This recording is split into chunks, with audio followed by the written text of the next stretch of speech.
Yeah, I think I don't know, I call it my early midlife crisis. My wife graduated dental school, and she was a dentist, and I had toyed with the idea of going back to school for grad school for a while.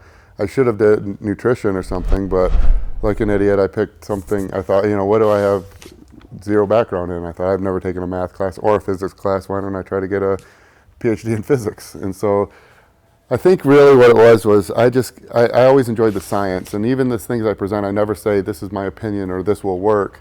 I say this is what the science says, and that's what I believe in, and I trust the science, and and that's what I like to present. And so I would get frustrated when I'd one thing in particular I remember. I wrote an article on gamma-linolenic acid as a metabolic uncoupler for brown adipose tissue in humans. And I tried to get it published for a website, and they didn't publish it because they said it was too theoretical, because at the time no one thought there was any active brown adipose tissue in humans. And I was really proud of this article because I thought I proved that brown adipose tissue was active in humans, and gamma-linolenic acid was a potential uncoupler. And part of the reason I really like Elite is this other website refused to publish it as too theoretical. Dave loved it because it was so theoretical and published it on Elite. But this was 2006 or 2007, I don't remember. I think it was 2007.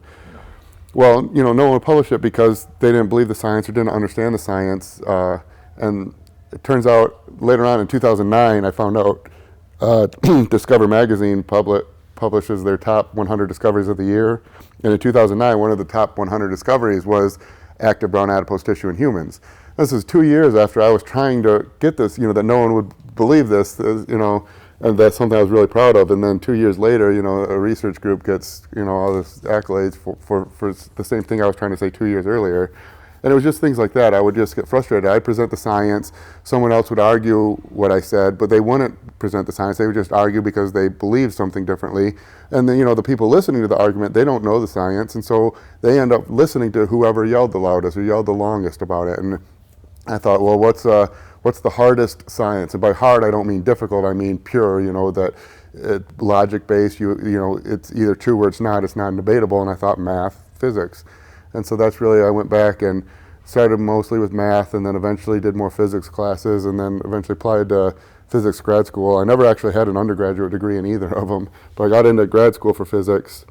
But just I guess kind of the same thing as I got 3 years into the PhD program and just really got burned out and missed the whole fitness industry and training people, and I just never fit in with the science community. I missed the Meathead community, I guess, and so I ended up bailing, left early with a master's, and came back.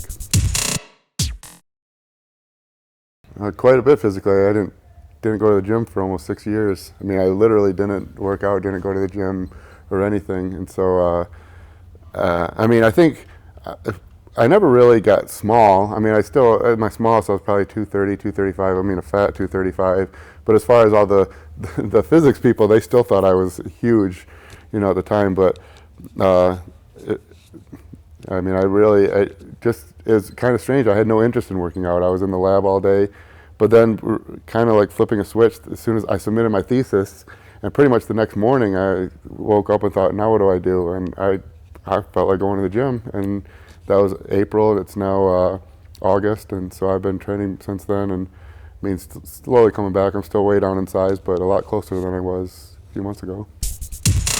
I really want to make Troponin Nutrition what it should have been, I think, the last time around. I think I want to appreciate what I have with, this whole community, with Dave and Elite, with Troponin, the kind of just, I don't think I fully appreciated I think I had a really good position in the community where people, I had a following of friends and people who liked my reading or liked my articles and enjoyed my approach to it. And I don't know that I have any strong competitive aspects or competitive interests, but I definitely, as far as coaching, and I really want to, I think that's something I might be a little, when I left, I was young as far as a competitor, and as I come back now, I would be an old competitor.